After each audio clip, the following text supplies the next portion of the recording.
The loudest person in the room is rarely the most powerful one. Think about that for a second.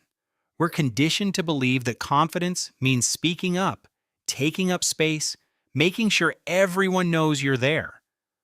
But the people who actually command the most respect, in boardrooms, in relationships, in any social setting, they're usually doing the opposite. They speak less. They react less. They need less. And somehow that makes everyone want to hear what they have to say. This isn't luck, it isn't personality. It's a specific set of internal habits that most people never develop because nobody teaches them. And once you understand what's actually happening psychologically, you won't be able to unsee it. Here are 6 silent behaviors that communicate value without saying a word. 1. They let misunderstandings breathe. Most people feel a sharp pull to correct false impressions the moment they appear. It feels urgent, almost biological. But consider what that urgency communicates. I need you to see me correctly right now. That's a form of dependence, and people feel it. Those with deep internal security operate differently. They ask a simple question: does this misunderstanding actually affect anything that matters? If yes, they address it, briefly, without heat. If no, they leave it alone. Because they understand that their actual value doesn't change based on what someone temporarily thinks. Over time, the truth surfaces on its own, and the person who waited for it looks far more grounded than the one who scrambled. 2. The pause is the power. When you're challenged, interrupted, questioned, or tested, what happens in your body in the first 2 seconds? That window is everything. A reactive person fills it immediately.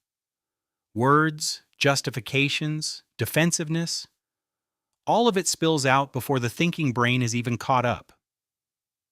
A composed person creates a deliberate gap, a breath, a beat, and then a measured response. That gap is not hesitation, it's regulation. And the brain reads it as control, not just self-control. The kind of control associated with experience, leadership, and trustworthiness. Neuroscience backs this up. We unconsciously assess emotional regulation as a proxy for competence. The person who remains steady under pressure isn't just calm, they're perceived as capable. 3. Scarcity of access creates weight of presence. There's a principle in behavioral economics. The less available something is, the more attention it receives. This applies to people.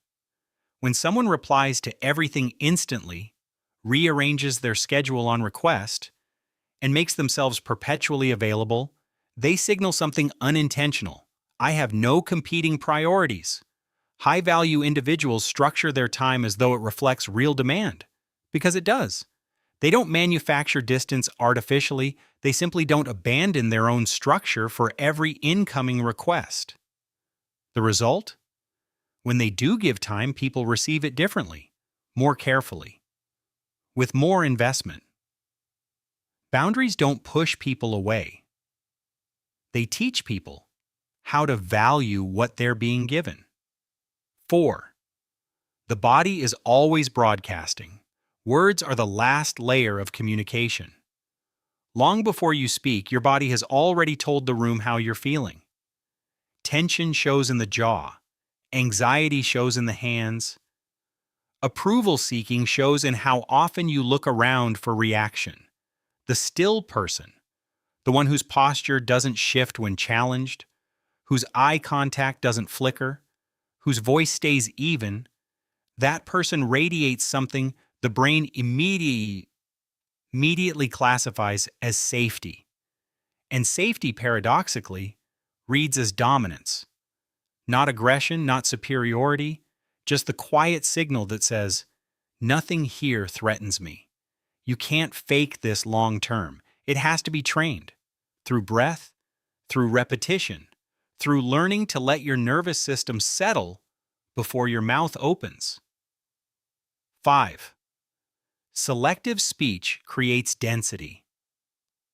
There's a signal-to-noise problem in most conversations. When everyone talks constantly, filling every silence, topping every story, jumping into every gap, the words blur together, nothing stands out. But the person who speaks less and speaks deliberately, their words carry weight precisely because they're rationed.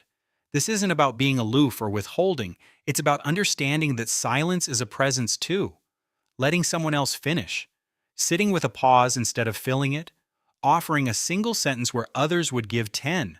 That restraint is read, consciously or not, as confidence. Because people who are unsure of themselves talk to manage the anxiety. People who are sure of themselves talk when they have something worth saying. 6. Non-attachment is the ultimate signal. Here's the behavior that shifts everything.